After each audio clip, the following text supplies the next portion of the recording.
Nenhuma condenação há para os que estão em Cristo Jesus, que não andam segundo a carne, mas segundo o Espírito.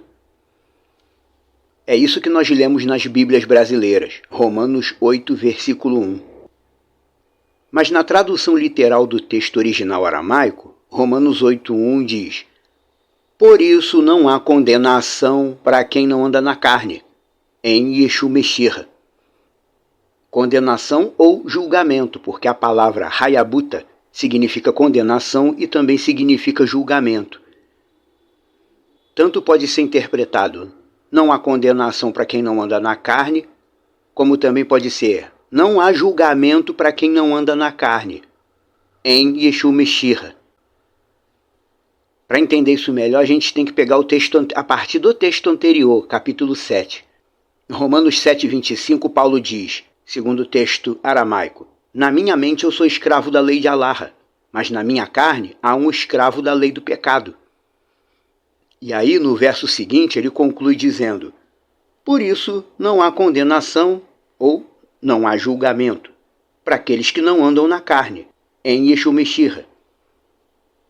No capítulo anterior, Romanos 7, Paulo fala sobre aquele ensinamento básico da relação do fiel com o pecado. Todos pecam.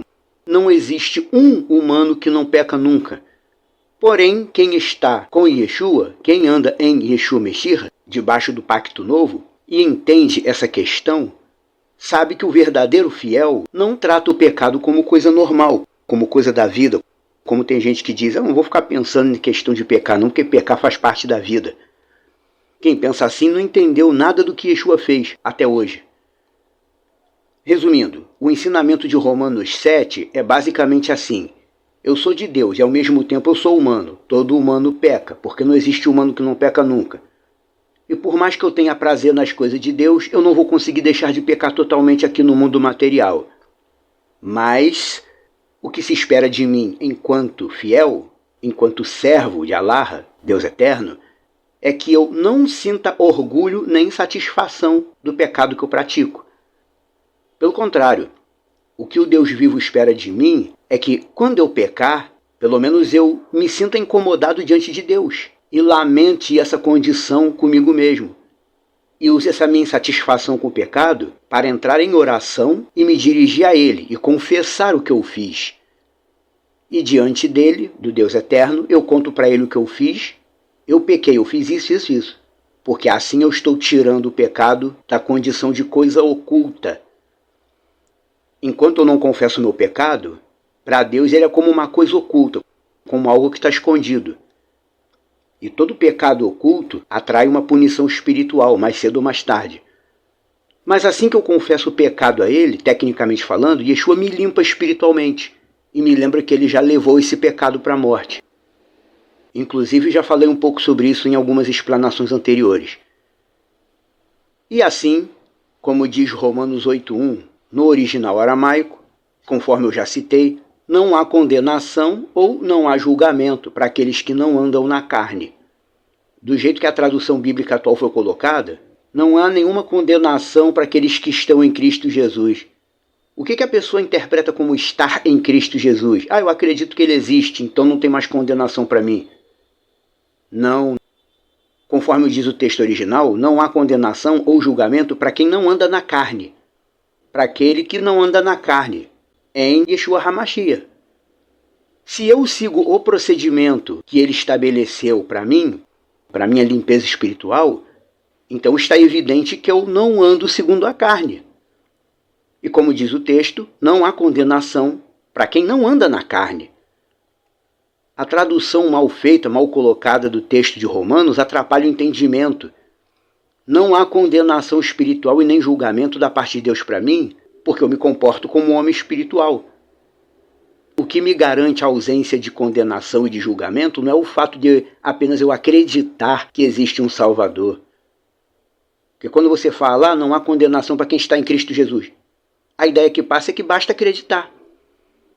O texto aramaico é que explica corretamente. Não há condenação ou julgamento para quem não anda na carne. A pessoa espiritual, a pessoa que não anda na carne, Ela não sente alegria em pecar. Quando o homem espiritual peca, ele se sente em débito com Deus. E é esse sentimento que nos leva a entrar na presença dele e contar o que a gente fez. O ensinamento precisa ser dado da forma correta, para a pessoa aprender uma doutrina saudável. Todo ser humano peca em vários momentos do dia, até quem é servo de Deus. Mas a questão aqui não é essa, a questão é como você lida com o fato de ainda pecar. Parece até que tem gente que espera que andar com Deus quer dizer que não pode mais pecar. Você não pode mais fazer isso, não pode mais fazer aquilo. Não existe ninguém que não peque nunca. Os servos de Deus também pecam. Mas a lei de Deus estabeleceu um procedimento para quem é servo. Quem consegue se adaptar a esse procedimento, já está demonstrado que é alguém que não anda na carne. De acordo com o texto aramaico, não há hayabuta, que quer dizer condenação, mas também quer dizer julgamento. Não há condenação e nem julgamento para quem não anda na carne. Se você vive de acordo com o que Yah, Deus Eterno, determinou, você é uma pessoa espiritual. Uma pessoa que não vive de acordo com a cultura da carnalidade. Se você consegue aceitar o procedimento de Deus na sua vida, normalmente, como algo sério a ser considerado, não há nenhum julgamento de Deus sobre você.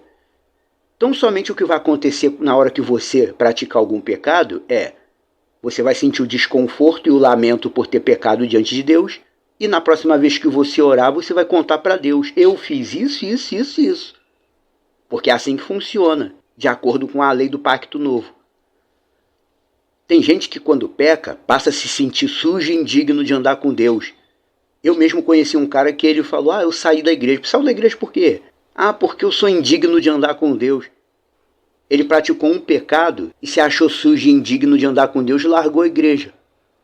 Esse mal entendimento é gerado pelo que as igrejas andam ensinando, ou pelo que as igrejas estão deixando de ensinar. Porque as igrejas não estão conseguindo ensinar o correto. É por isso que o Projeto Reina se preocupa em trazer explanações que exploram o original hebraico ou aramaico. O Projeto Reina nem pode fazer explanações em menos espaço de tempo, porque o que o Projeto Reina faz exige muito estudo e pesquisa. Não dá para fazer rápido. A base do reino de Deus não é o que as igrejas chamam de conversão ou arrependimento. A base do reino de Deus é, como se diz no texto grego, metanoia, mudança de mentalidade. O que muda a nossa mentalidade é a gente se alimentar da palavra de Deus. Se você apenas ficar numa igreja pensando como sempre pensou a vida inteira, ou tentando seguir tudo que o pastor diz, nada vai mudar na sua vida. Mas conforme a própria palavra de Deus for moldando o seu juízo, você está estudando, se aprofundando na lei de Deus e ela está moldando a sua mente, seu juízo de valores, é a palavra de Deus que molda a pessoa. E aí você vai gradativamente mudando de mentalidade, você vai começar a ficar no prumo daquilo que Yeshua quer de você. E quando você chegar nesse ponto, aí sim, não haverá condenação nem julgamento sobre você. Romanos 8:1 é sobre isso.